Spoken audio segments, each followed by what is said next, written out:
which apparently broke apart and sunk last night on Lake Superior. The ship and its 29-man crew vanished in a storm with 80-mile-an-hour winds and wave heights up to 25 feet. More than 4 decades after the Edmund Fitzgerald vanished beneath Lake Superior's icy depths, a new discovery inside the ship's bridge challenges everything we thought we knew. What could possibly explain the eerie silence that swallowed 29 crew members without a single distress call? This isn't another retelling of storm tales or mechanical failures. A high-resolution scan from a recent dive reveals an anomaly so baffling it has experts questioning decades of accepted theory. Are we on the verge of finally unlocking one of the Great Lakes' most haunting maritime mysteries? The bridge anomaly emerges. Recent underwater explorations have taken us where no one dared to go before. The bridge of the SS Edmund Fitzgerald, resting 530 feet beneath Lake Superior's dark, cold surface. For decades, this part of the wreck was deemed too dangerous and fragile for detailed examination. Now, with advanced technology, researchers have captured high-resolution footage, revealing a puzzling anomaly inside the control room.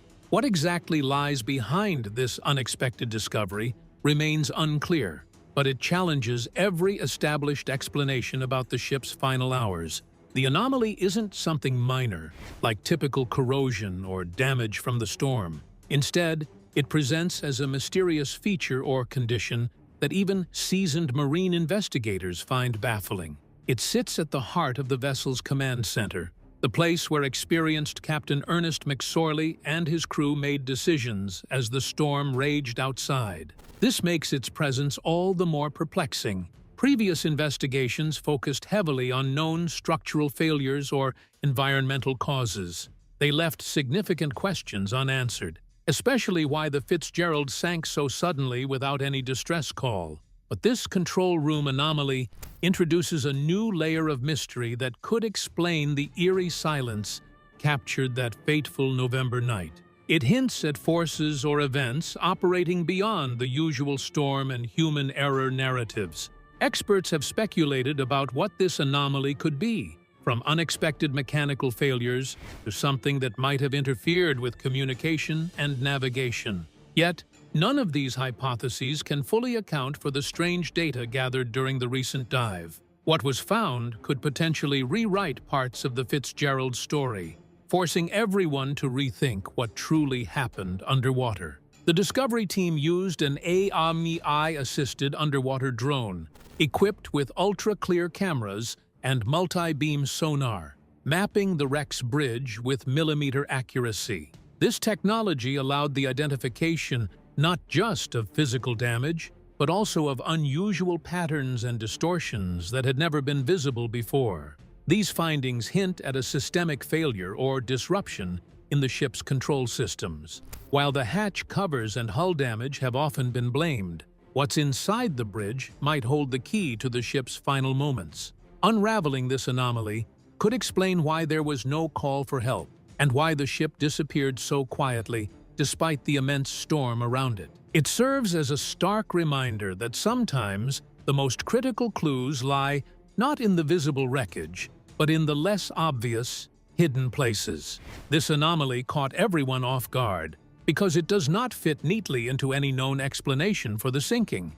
It pushes the limits of our understanding of maritime disasters and forces a reevaluation of long-held theories. It challenges us to consider possibilities previously overlooked or deemed impossible. The silence from the Fitzgerald during those final moments has haunted families, sailors, and researchers for decades. This new evidence suggests the silence may not have been a simple result of sudden disaster, but connected to something occurring within the bridge itself. Understanding this could finally give voice to a tragedy that had none for so long.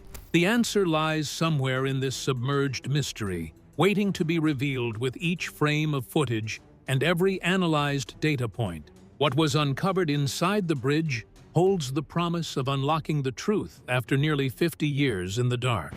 The legacy of the Edmund Fitzgerald.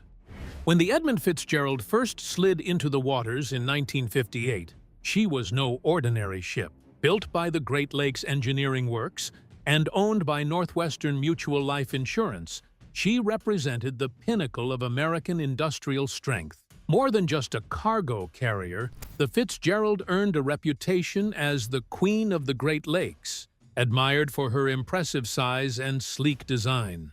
This freighter was also a floating palace. Unlike typical bulk carriers, she boasted air-conditioned quarters, tile bathrooms, and a galley staffed with 2 full-time cooks. There were even accommodations for guests, complete with a lounge and pantry, making her as comfortable as she was functional.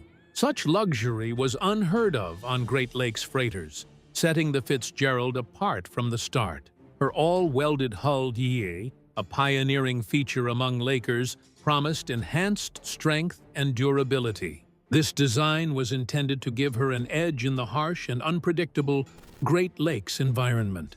Through the years, the Fitzgerald proved her worth, often breaking records for cargo delivery speed and capacity. She was a workhorse and a symbol of pride for many who worked aboard and watched her pass. The ship carried up to 26,000 tons of iron ore pellets on routes from Duluth, Minnesota, to steel mills in Detroit and Toledo. Over her career, she set and broke her own record for the largest single cargo haul multiple times. Efficiency and reliability earned the loyalty of her crew, some of whom served aboard for years, reflecting a rare bond between mariners and ship. Captain Ernest McSorley, the Fitzgerald's last master, embodied this confidence. A seasoned mariner with 44 years of experience, he was known for his calm judgment and steady command. His reputation as a cautious, highly skilled captain made him the perfect leader for navigating the Great Lakes, especially during the turbulent fall months. Nearly 2 decades without casualties had cemented the Fitzgerald's image as almost unsinkable. Her crews trusted her strength implicitly, seeing her as more than metal. She was family. Yet beneath this pride, vulnerabilities lurked, invisible to all but fate. The ship's long service, marked by routine voyages and smooth returns, masked the storm that would soon engulf her. The Fitzgerald's presence was woven into the fabric of the communities along her route. Tourists eagerly snapped her silhouette at locks and harbors. Families waved from docks, and children learned to recognize her imposing shape on the horizon.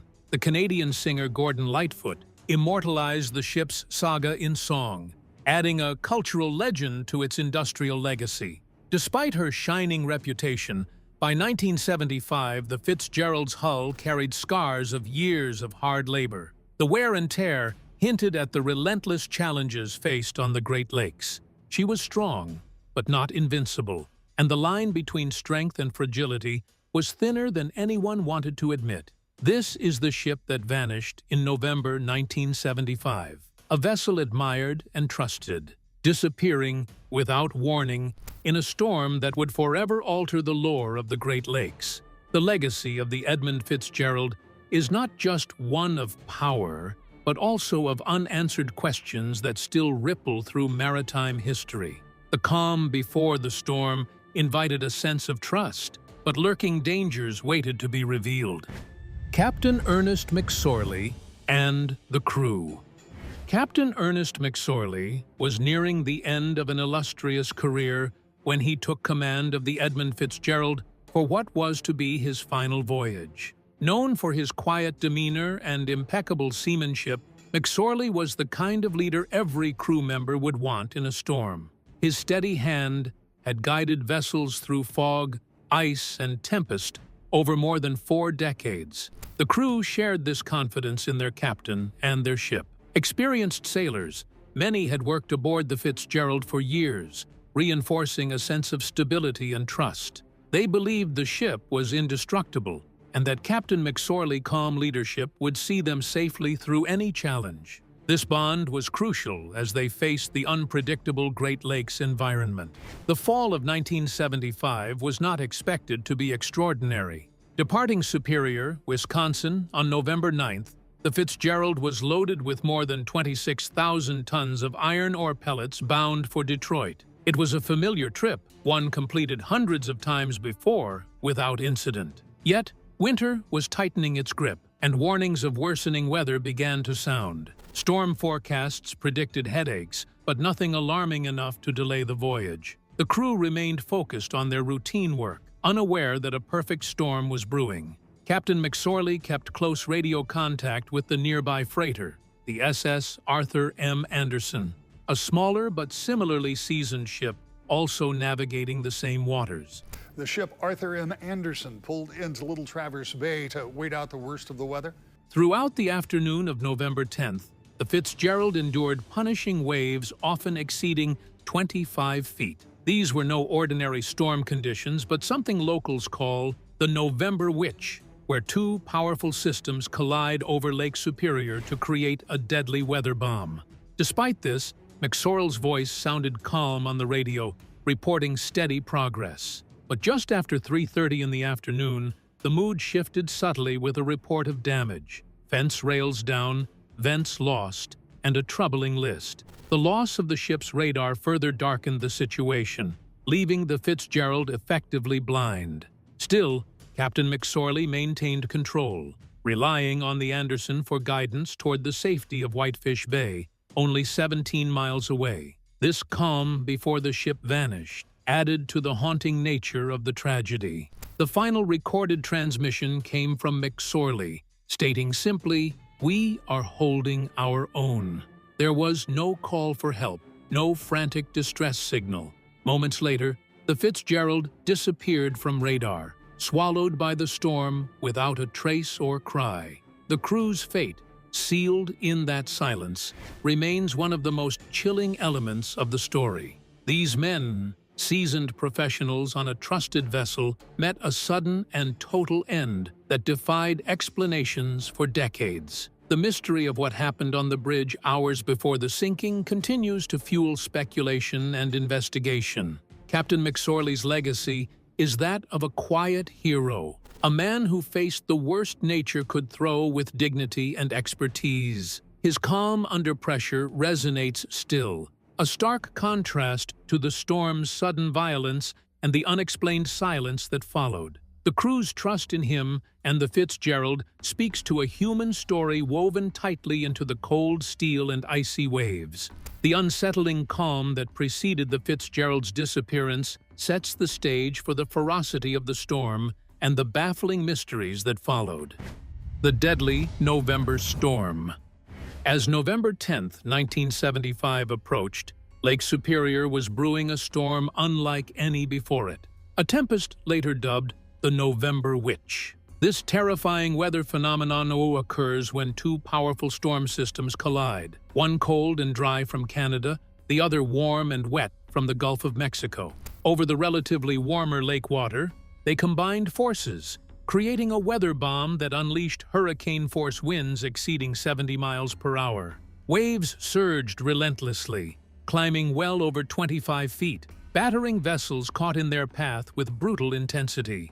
Mariners that night reported seeing rogue waves towering up to 35 feet, monsters they called the Three Sisters. These waves came fast and furious, striking in rapid succession. The first flooded the deck, the second added deadly weight, and the third pushed the bow under, sealing a ship's fate. Visibility vanished as snow and ice whipped fiercely across the torrent of waves, icing over decks and rigging. Despite the chaos of the storm, the Edmund Fitzgerald held course, powering forward toward safety. Captain Ernest McSorley's voice on the radio remained calm as he kept regular contact with the nearby freighter, the Arthur M. Anderson, just 10 to 15 miles behind. The Arthur M. Anderson's captain, Bernie Cooper, was equally experienced, and through radar, he tracked the Fitzgerald's battle with the storm. He witnessed the Fitzgerald vanish beneath two of the Three Sisters waves,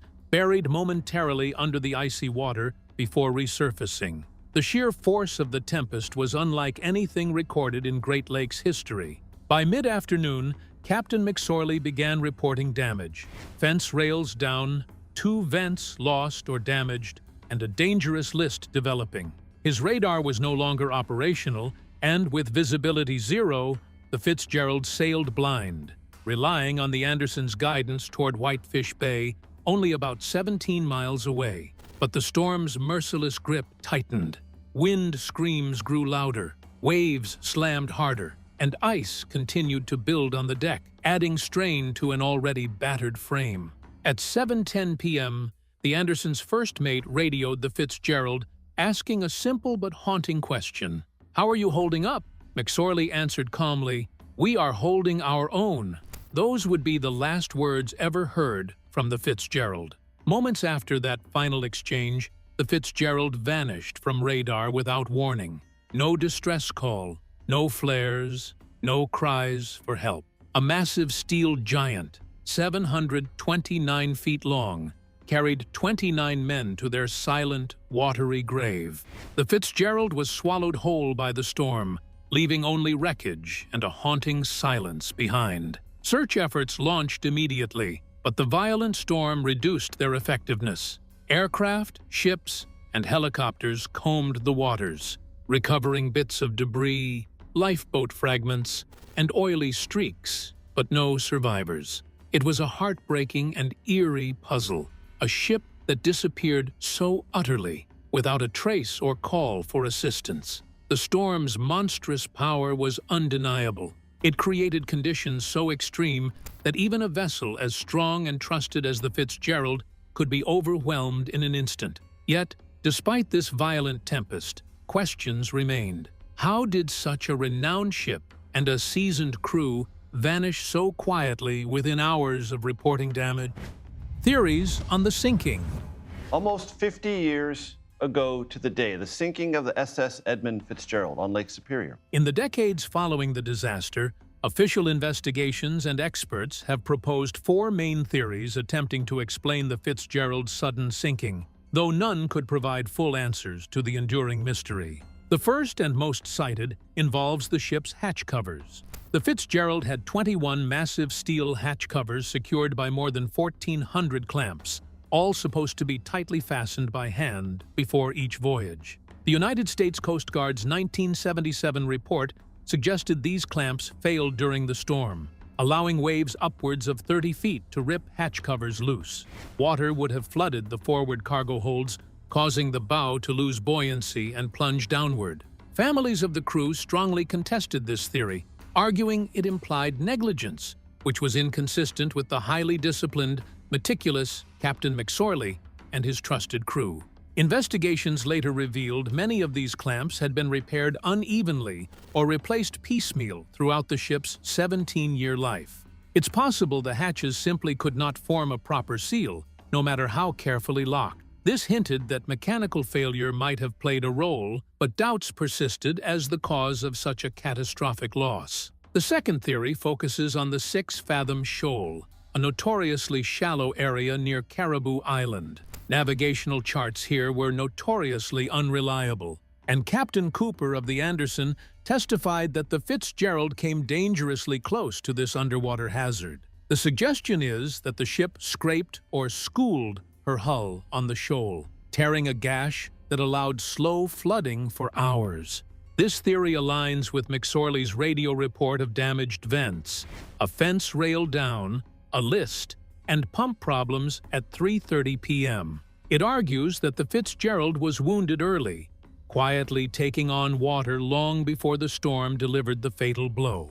Radar observations from the Anderson supported this, noting the ship's bow and stern dipping while the midsection rose, consistent with running aground on a hidden obstruction. The third theory, proposed by the National Transportation Safety Board, posits catastrophic structural failure. The Fitzgerald was lengthened in 1969 when an 84-foot midsection was added to increase cargo capacity. This stretch changed the ship's structural integrity, allowing stresses unseen in the original design, especially when fully loaded and riding atop monstrous waves. According to this idea, one of the Three Sisters waves lifted the bow while another lifted the stern, leaving the weakened midsection unsupported over a massive trough. The stress would have caused the hull to snap in two rapidly, a sudden failure explaining the absence of any distress call. This theory portrays the final moments as a terrifying instant collapse. The fourth and final theory focuses on a singular rogue wave, an extraordinarily large, unexpected monster, possibly reaching over 35 feet high. Such a wave could have washed away the deck, pushing the bow underwater so fast that the engines drove the ship down like a submarine. The immense pressure and torque would have ripped the hull apart during the rapid descent. While each theory is plausible, none fully explains every detail, especially the silence from the crew and the mysterious anomaly recently found inside the bridge. The storm's fury was undeniable, but about the Fitzgerald's final moments, uncertainty remains, leaving room for questions that refuse simple answers. These varying theories, combined with the new evidence from inside the bridge, deepen the enigma that has haunted Lake Superior for nearly 50 years. Fringe theories and unexplained details. Beyond the official investigations and accepted theories, a host of stranger ideas has swirled around the Edmund Fitzgerald's sinking, casting a veil of intrigue over the still unsolved mystery. The wreck of the Edmund Fitzgerald has haunted the Great Lakes for half a century. One of the most talked about is the reported spike in unidentified aerial phenomena over Lake Superior in the days leading up to November 10th.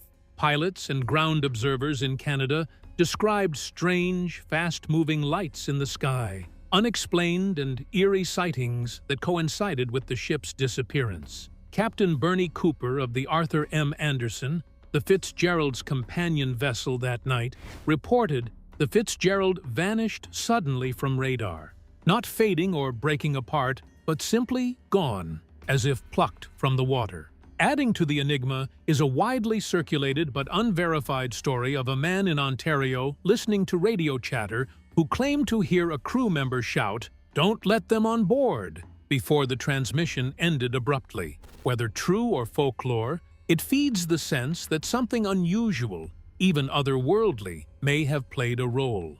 Some point to the so-called Great Lakes Triangle, an area near Whitefish Point, infamous for its high number of shipwrecks and disappearances. Sailors tell tales of ghost ships like the SS Bannockburn, which vanished in the same waters in 1924, only to be reportedly seen encased in ice, haunting the lakes for decades after.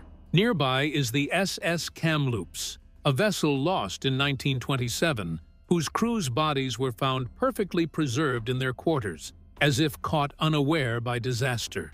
This stretch of water carries its own legends that echo the mystery of the Fitzgerald. Magnetic anomalies provide a more grounded yet unsettling perspective. Lake Superior sits atop the Canadian Shield, one of the oldest and most iron-rich geological formations on Earth. This bedrock can cause electronic equipment to malfunction. Captain McSorley's radar failing and potential compass errors could stem from these powerful natural forces, scrambling instruments and disorienting even the most skilled navigators. The idea that geology itself might have doomed the Fitzgerald is chilling. The magnetic theory fits suspiciously well with the ship's reported proximity to dangerous shoals and its eventual sudden loss of control.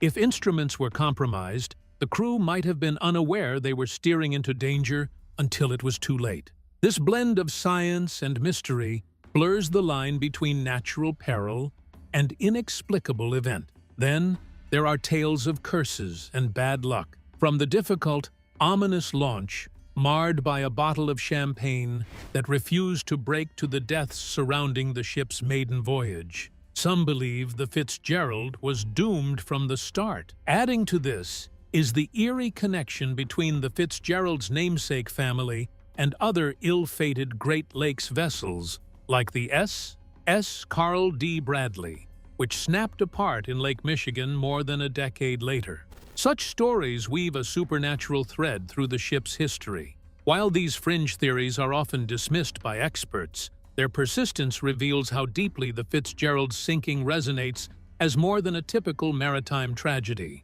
They reflect a human need to find meaning in loss, to explain the unexplainable by invoking forces beyond storm or steel. Whether or not any carry truth, they enrich the cultural narrative surrounding the ship. These varied ideas remind us that mysteries rarely settle neatly. The Fitzgerald's sudden and silent sinking leaves a gap filled by speculation, folklore, and sometimes hard science interwoven with myth. They urge us to keep questioning and keep searching, both in the depths of the lake and in the shadows of our understanding. Among all these theories and stories, the Fitzgerald's wreck remained out of direct reach, until a new chapter opened with a breakthrough technology that finally brought its secrets into clearer view beneath the waves. Advances in technology and the 2024 dive. Nearly 50 years after the Edmund Fitzgerald slipped beneath Lake Superior, technological innovation has breathed new life into the investigation. In 2024, In the 50 years since she was lost, countless theories have been suggested as to why she went down. researchers deployed an AI-assisted remotely operated vehicle, or ROV, capable of descending over 500 feet to reach the ship's resting place. This was no ordinary underwater drone. It featured ultra-high-definition 4-kilometer cameras, multi-beam sonar, and AI-driven navigation software to scan and document the wreck with unprecedented precision. Powered by 6 silent thrusters, the ROV moved slowly and carefully, minimizing disturbance while mapping every detail with millimeter accuracy. Its onboard processors built real-time 3-dimensional models, transforming the wreck from a vague shadow in murky water into a vivid digital reconstruction. This leap in technology allowed researchers to explore areas previously deemed too risky or inaccessible, including the crucial bridge or control room. As the drone's lights pierced the lake's inky darkness, familiar shapes took form: the twisted metal, the half-buried bow, the shattered remnants of the ship's structure.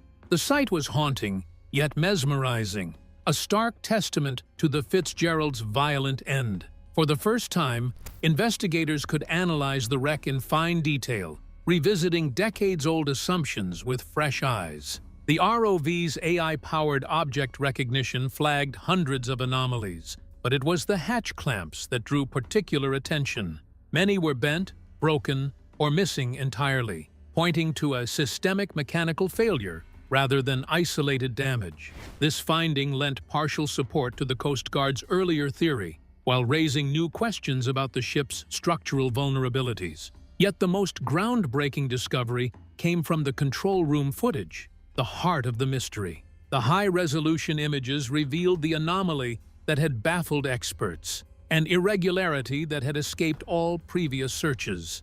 This fresh evidence challenged the long-held narratives and suggested that the key to understanding the Fitzgerald's silent sinking lay where the captain and crew made their fateful decisions. Alongside this visual data, investigators have been restoring an audio tape recovered from the radio room. Unlike the grainy, second-hand reports of the past, this tape may contain the actual voices and sounds from the ship's last critical minutes. The crackle of storm winds, the creak of strained metal, and possibly final words or warnings from those aboard. The tape holds promise to illuminate the last moments like never before. The combination of detailed imagery and audio evidence offers an intimate glimpse into the disaster, peeling back layers of mystery that have clouded understanding since 1975.